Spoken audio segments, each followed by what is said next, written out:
No, it's not recording. So Okay. you just back. Just could you move back a bit? I just hope no one walks in the door, huh? Don't worry. It's Yep. okay. You can move back so that Bit more? Yes, a bit more. Okay. Are we in line? You need to move back a bit more, Cathy. Back a bit. It's About Cathy. as far as I can go. All right. Okay, And- great. okay. That's Hold on a perfect. second. Yeah, Sure. Are you ready, Cathy? I sure am ready. It's already Okay. recording. Cool. No problem. We'll edit that. Hi, I'm Robin Stienberg. Welcome to the National Critics' Choice Online News with Same Hyatt, the Hyatt Hotels International. I have a great guest here, Ms. Cathy Henkel, who is a writer, producer, and director of documentaries since 1988. And she's here in Singapore to promote a new movie. And really, we'd like to ask her some questions about what the future holds, and as well as the debut of the movie that they are going to come up with today, if I'm not mistaken. So, Ms. Cathy, please tell us more about your new movie. Okay, well, The Rise of the Eco-Warriors is a story about young people who take the leap of going out of their comfortable world into the jungles of Borneo to try and stop the deforestation, rescue the animals there, and help the local Dayak people, and basically be an inspiration to young people around the world. Today, here in Singapore, we're shooting the last scene of the film. It is day 100 of the 100 days in the jungle. So it is the last scene of them coming out of the jungle and speaking out to the world. And so it's a very exciting day for us. We've been working on this a very long time, and we will hopefully be launching this film in its completed form early next year. Amazing. And tell us, how important is this project to you and for the audiences? Well, I think it's as important as saving our future. It's that important. We really have to save the forest if we want to keep living on this planet. It's as simple as that. And young people get that. They really understand the forest is necessary for air, to keep our climate stable, for food, for medicine, for life on the planet. So this film is about young people taking a stand to save the forests. And the whole future of the planet really is at stake. If this generation doesn't take action, then we're in big trouble. So I am extremely passionate about this subject. I don't think there's anything more important that I could be doing with my life than making a film like this. And making this film, for the future generations, what's the philosophy of saving this earth, and going green and educating the youth as well as the adults? It comes down to one word, and that word is hope. If we don't have hope, we don't have solutions, we don't have a way through this. So what I went into the jungles of Borneo looking for is hope, and I found it there. There's hope in the people, the Dayak people, who want to protect their forest, in the young people who are committed to helping them, and to millions of school kids around the world who've been following this journey and are supportive of them. So we have a lot of hope in this young generation, new generation, and that is what's going to save the planet. Now, speaking about saving the planet, what are the challenges ahead that you see, especially the economic challenges ahead, such as the Eurozone, the US dollar that's now weakening so much, and everybody's saying that what's going to happen with the banking system and so on. Can the young people able to save the planet despite of all these catastrophes and financial meltdown? Well, essentially, what we all have to remember is that you can't eat money. We cannot live on money alone. We need the ecosystems that we depend upon. We need our environment. So money is just a means to be able to keep the planet functioning. And if we just get so lost of just thinking money is important, then we've really lost our way. So essentially, it's about understanding the cost of things. So being a conscious consumer, or an urban eco-warrior, which is what we're launching today, is to think, okay, what is the cost of this product? The cost, not to me and to my purse, but the cost to the environment. What did it cost the planet to produce this product? And so it's about having a different way of valuing things and thinking of money and consumerism in a different way. So it is a big shift, but I'm very inspired by the fact that the 11 young people I've just spent 100 days with and their millions of followers already get this. So we're seeing the start of a new movement of people revaluing things and understanding that money isn't an end in itself, money is a means, and we need to really rethink the real value of things. Now, you spoke about values, and do you see that this film that you've made, will it have an impact for policymakers and NGOs and other organizations all around the world?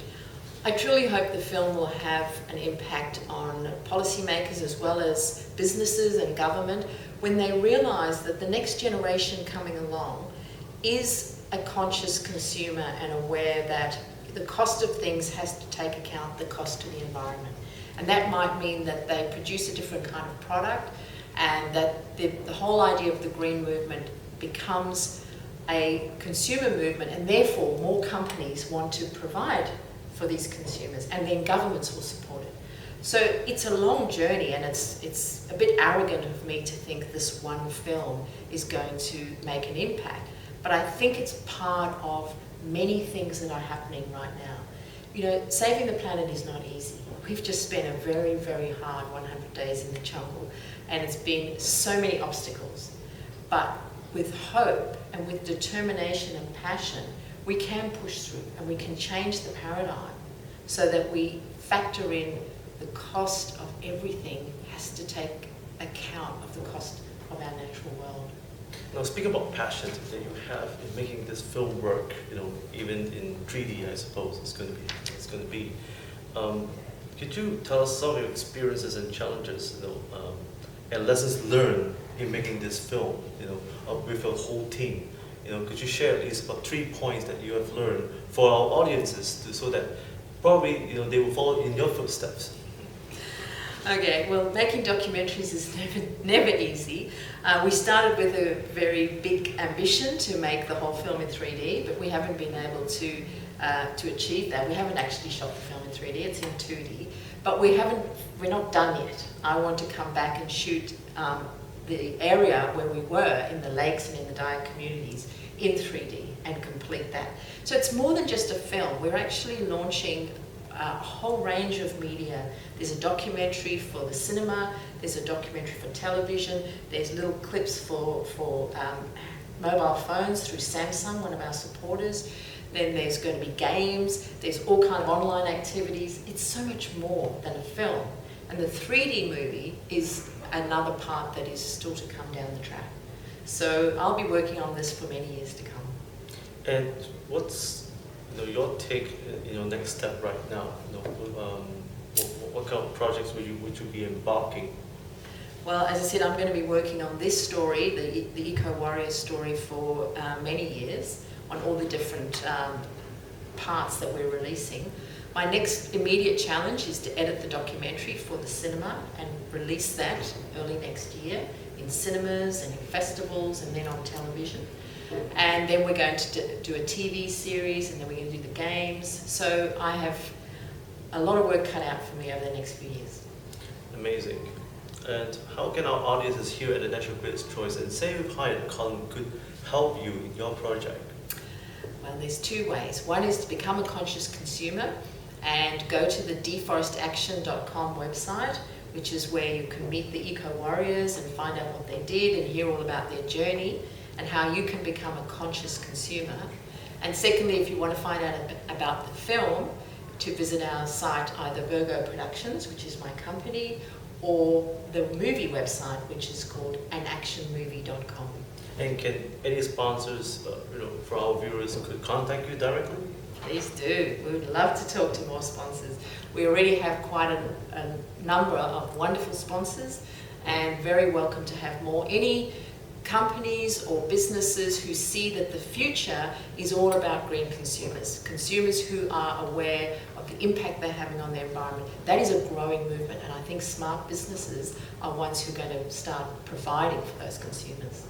One last question, and I think that's most important and burning among our viewers, and that is, what do you see the future of forestry, and especially the jungles that you have been through and so forth? What's the future hold for them? Do you see there's more challenges ahead for them to challenge against policymakers who want more land and deforest them?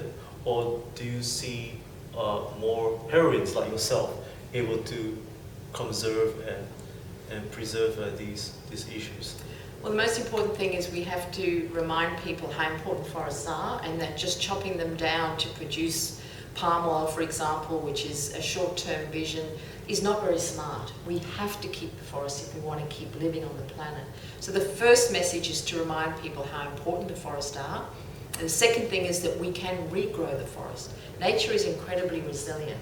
So even on the degraded land, we can regrow rainforest and bring back biodiversity.